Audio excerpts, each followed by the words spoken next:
This little kid lied to his mom so he could get more sweet syrup, but he wasn't expecting at all what happened after. The story goes like this. Louis was a little boy about 8 years old. One day he was playing in the garden, but it began to rain. Louis's eldest sister went to the garden gate and said, "Come in, Louis, and stay in the house till the rain is over." I like to be in the rain, said Louis. "But you will catch a cold and be ill again." She then took him by the hand and led him into the house. But the moment Phoebe left him, he went back into the garden. The rain was almost over, but the garden was very wet. Louis ran into every puddle he could find, making a huge mess. Not so long after, Louis began to have a pain in his bowels. So he went into the house and looked for his mother. She asked him what ailed him. After explaining that he had a pain in his bowels, his mother went to a closet and fetched a syrup. She gave him a teaspoonful and said that he must sit a little and remain still. After sitting down for a short while, Louis then got up and asked for some more of the sweet syrup. Mother, will you give me some more of that nice syrup and powder? No, you must only take it when you have a pain in your stomach or a pain in your bowels, only then it will do you good. The next day it came into the head of Louis that he would pretend to have a pain in his bowels again so that he might have some more of that nice syrup. So, as soon as he came home from school, he sat down and pretended to be very ill. What is the matter, Louis? Oh, I have that pain again, which I had yesterday. I wish you would give me a little more of that nice medicine, Mother. Louis's mother was just going to fetch him some of the nice syrup, but she then realized that because the pain had come on a second time, it was time to use something else, a stronger remedy. This remedy, unlike the sweet syrup, had a very nasty taste and a bad smell too. When his mother brought it to him, he found that it would have been much better for him not to have told his good mother a lie for the sake of a little spoonful of syrup, which, after all, he was not going to have. He would willingly have confessed it to his mother, but he knew that she punished nothing so severely as lying, and therefore he resolved to take the nasty medicine. When he had taken it, he was going out to play, but his mother said, Louis, you must stay in the house now that you have taken that medicine. Louis was not pleased at this, but he sat down, for he knew that whatever his mother said must be obeyed.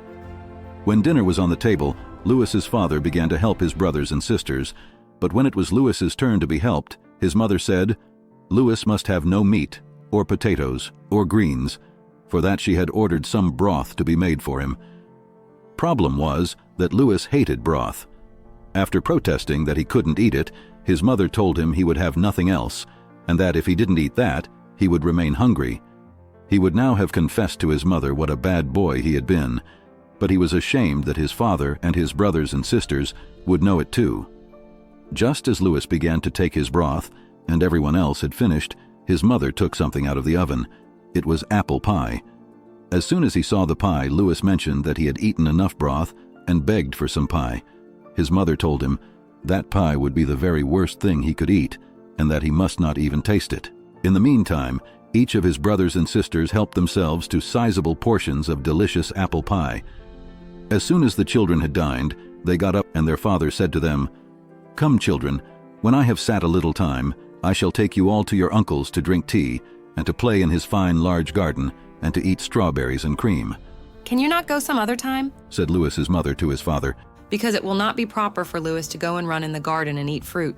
The father said it would not suit him so well any other time. When the father was ready, the children came to go with him, but Evie, Louis's youngest sister, said if her father and mother pleased, she would stay with her brother Louis. She said she should have no pleasure if she went, for she should be thinking all the time of her poor brother being alone. All this time Louis was standing, with his head leaning on the window, and wishing that he had not told his mother such a terrible lie, for he knew that he did not deserve his sister's kindness, and as he could not bear that she should be kept at home for his naughtiness, he began to cry. He asked his brothers and sisters not to keep his father waiting, but to go, for he did not mind being left behind. Now the reason why Louis said he did not mind being left behind was because he now saw that he was justly punished for having pretended to be ill when he was not ill, and for having told such a wicked lie. As soon as Louis's father and his brothers and sisters were gone, he went to his mother and told her the whole truth. Please, Mom, don't be angry at me. I have learned a big lesson. I will never tell another lie as long as I live. My dear boy, I am very glad that you know you have been wrong, and I have no doubt that you will, for the future, always take care to shun not only a lie in words, but also never to pretend to be anything but what you really are. If you do, you will always suffer for it in the end, as all people do who deceive others.